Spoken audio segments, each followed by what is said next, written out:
നമസ്കാരം, എല്ലാവർക്കും വിൻമയ് കിച്ചണിലേക്ക് സ്വാഗതം. ഇന്ന് ഞാൻ ഉണ്ടാക്കുന്നത് ഓണം സ്പെഷ്യൽ ഇഞ്ചിപ്പുളിയാണ്.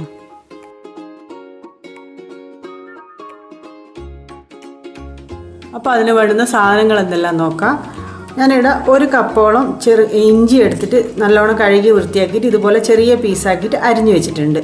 പിന്നെ കുറച്ച് കായം, ഒരു 3 ടീസ്പൂണോളം നമുക്ക് ശർക്കര വേണം, ഒരു 1/4 ടീസ്പൂണ് ഉലുവ പൊടിച്ചത്, 1/4 ടീസ്പൂണ് മഞ്ഞൾപ്പൊടി, വറുക്കാൻ ആവശ്യമായിട്ടുള്ള ഓയിൽ ഉണ്ടാവും. വെളിച്ചെണ്ണയാണ് നല്ലത്, വെളിച്ചെണ്ണയിൽ തന്നെ ചെയ്യുക. 2 പച്ചമുളക്, പിന്നെ ഒരു 1.5 ടീസ്പൂണ് മുളക് പൊടി, നല്ല മുളക് പൊടി തന്നെ, എരിവുള്ള മുളക് പൊടി, ആവശ്യത്തിന് ഉപ്പ്, പിന്നെ ഒരു നെല്ലിക്ക വലുപ്പത്തിൽ, വലിയ നെല്ലിക്ക വലുപ്പത്തിൽ തന്നെ ഞാനിവിടെ പുളി എടുത്തിട്ടുണ്ട്.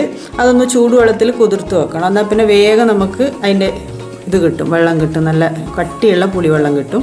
പിന്നെ വറുത്തിടാൻ വേണ്ടിയിട്ട് നമുക്ക് 2 കായ്മുളക്, ഒരു 1/2 ടീസ്പൂണ് കടു, ഒരു നുള്ള് ഉലുവ, പിന്നെ കറിവേപ്പില. ഇത്രയാണ് ഇതിന് വേണ്ടുന്ന സാധനങ്ങൾ. പിന്നെ കായവും കൂടി വേണം. അപ്പോൾ നമുക്ക് ആദ്യം തന്നെ ഇഞ്ചി വറുക്കാൻ വേണ്ടിയിട്ട് ഞാനൊരു പാത്രം വെച്ച് ചൂടാക്കിയിട്ട് അതിലൊരു 3 ടേബിൾ സ്പൂൺ കോക്കനട്ട് ഓയിൽ ഒഴിച്ചിട്ടുണ്ട്.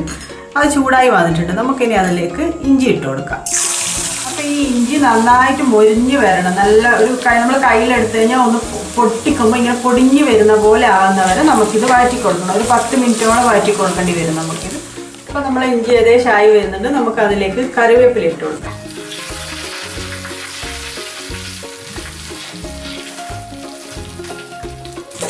നന്നായിട്ട് മിക്സ് ആക്കിയിട്ട് നമുക്ക് നോക്കണ്ടില്ലേ, ഇത് നമുക്ക് ഈ ഇഞ്ചി എടുത്തിട്ട് ഒരു പാത്രത്തിൽ എടുത്ത് നോക്കിയാൽ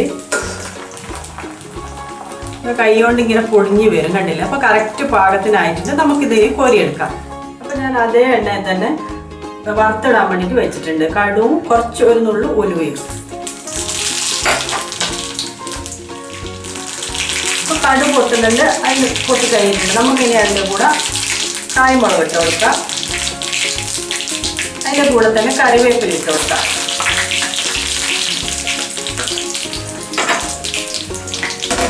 നമുക്ക് പച്ചമുളക് ഇട്ട് കൊടുക്കാം. നന്നായിട്ടൊന്ന് വഴറ്റി കൊടുക്കാം. നമുക്കിത് പച്ചമുളക് ഒന്ന് ഈ എണ്ണയിലൊന്ന് മൊരിഞ്ഞ് വരണം. പച്ചമുളകെല്ലാം നന്നായിട്ട് മൊരിഞ്ഞ് വന്നിട്ടുണ്ട്. ഇനി നമുക്കിതിലേക്ക് നമ്മൾ എടുത്തു വെച്ച, ഞാൻ പീഞ്ഞ് വെച്ച പുളിവെള്ളമില്ലേ, അതിൽ ഒരു സ്പൂണ് പുളിവെള്ളം ഒഴിക്കുന്നുണ്ട്. ഈ പുളിവെള്ളം ഒരു സ്പൂൺ ഒഴിച്ചു കൊടുത്തതെന്ന് വെച്ചാൽ നമ്മൾ പൊടികൾ ഇടുമ്പോൾ കരിഞ്ഞു പോകാണ്ടിരിക്കാനാണ് ഞാൻ അങ്ങനെ ചെയ്തത്. ഈ മുളക് പൊടി ഇട്ട് കൊടുക്കാം. പിന്നെ ഒരു 1/4 ടീസ്പൂണ് മഞ്ഞൾപ്പൊടി, പിന്നെ ഉലുവ പൊടിച്ചത്, അതും ഇട്ട് കൊടുത്തിട്ട് നന്നായിട്ടൊന്ന് മിക്സ് ആക്കി കൊടുക്കാം. നമുക്ക് കരിഞ്ഞു പോകാണ്ട് ശ്രദ്ധിക്കണം. അത് സ്ലോ ഫ്ലെയിമിൽ തന്നെ ഒന്ന് ചൂടായി കഴിയുമ്പോൾ നമുക്കിതിലേക്ക് ശർക്കര ഇട്ട് കൊടുക്കാം.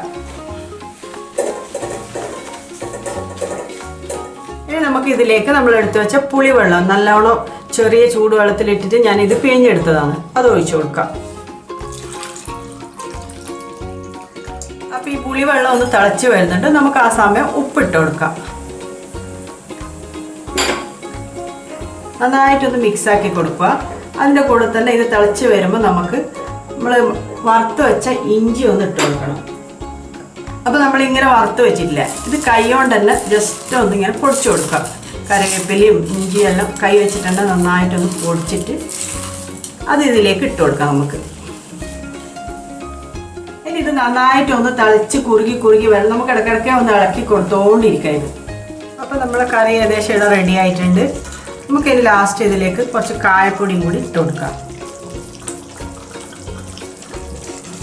നന്നായിട്ട് മിക്സാക്കി, ഇതാ കണ്ടില്ല, നല്ലോണം കുറുകി വന്നിട്ടുണ്ട് നമ്മളെ കറി. ഈ കറി നമുക്ക് 2-3 ദിവസമെല്ലാം മുന്നേ തന്നെ ഓണത്തിൻ്റെ ഇത് തുടങ്ങുമ്പോൾ തന്നെ നമുക്കിതാക്കി വെക്കാം. ആഘോഷം തുടങ്ങുന്നതിൽ ഇടയ്ക്കന്നെ, കാരണം ഇത് ഒരാഴ്ച അതിലധികം എല്ലാം കേടാണ്ട് നിൽക്കുന്ന ഒരു കറിയാണിത്. നല്ല ഉപ്പും പുളിയും എരിവും മധുരവും എല്ലാം ഉള്ള ഒരു കറി. ഇപ്പോൾ എല്ലാവരും ഇത് നല്ല അടിപൊളിയായിട്ട് വന്നിട്ടുണ്ട്, കണ്ടില്ലേ? നല്ല കുറുകി വന്നിട്ടുണ്ട്. നമുക്കിനി ഇത് ഒരു സെർവിങ് പ്ലേറ്റിലേക്ക് മാറ്റാം. അപ്പോൾ നമ്മൾ ഇഞ്ചിപ്പുളി അല്ലെങ്കിൽ പുളി ഇഞ്ചിയുടെ റെഡി ആയിട്ടുണ്ട്. ഇതിന് 2-3 പേരുള്ള കറിയാണിത്. അപ്പോൾ ഓരോരോ നാട്ടിൽ ഓരോരോ പേരാണ്. നമ്മൾ ഇതിന് പുളിയിഞ്ചി അല്ലെങ്കിൽ ഇഞ്ചിപ്പുളി അങ്ങനെയല്ലാന്ന് പറയുന്നത്. അപ്പോൾ എല്ലാവരും ഇത് ട്രൈ ചെയ്ത് നോക്കണം. നല്ല അടിപൊളി ടേസ്റ്റാണ്. നമുക്ക് ഇത് സദ്യയിൽ ഒഴിച്ചുകൂടാൻ പറ്റാത്ത ഒന്നാണല്ലോ ഇത്. അപ്പോൾ എല്ലാവരും ഈ ഓണത്തിന് ഇതൊന്ന് ഉണ്ടാക്കി നോക്കണം. അപ്പോൾ എൻ്റെ വീഡിയോ ഇഷ്ടമായിട്ടുണ്ടെങ്കിൽ എല്ലാവരും ഒന്ന് ലൈക്കും ഷെയറും എല്ലാം ചെയ്യണേ. പിന്നെ എൻ്റെ ചാനൽ ആദ്യമായിട്ടാണ് കാണുന്നതെങ്കിൽ ഒന്ന് സബ്സ്ക്രൈബ് ചെയ്യും കൂടി വേണം. അപ്പോൾ അതിൻ്റെ തൊട്ടടുത്ത് കാണുന്ന ബെല്ലൈക്കണും കൂടി ഒന്ന് ക്ലിക്ക് ചെയ്തിട്ടുണ്ടെങ്കിൽ ഞാൻ പുതിയ വീഡിയോ ഇടുമ്പോൾ നിങ്ങൾക്ക് തന്നെ നോട്ടിഫിക്കേഷൻ കിട്ടും. അപ്പോൾ അടുത്ത വീഡിയോ കാണാം. ബൈ.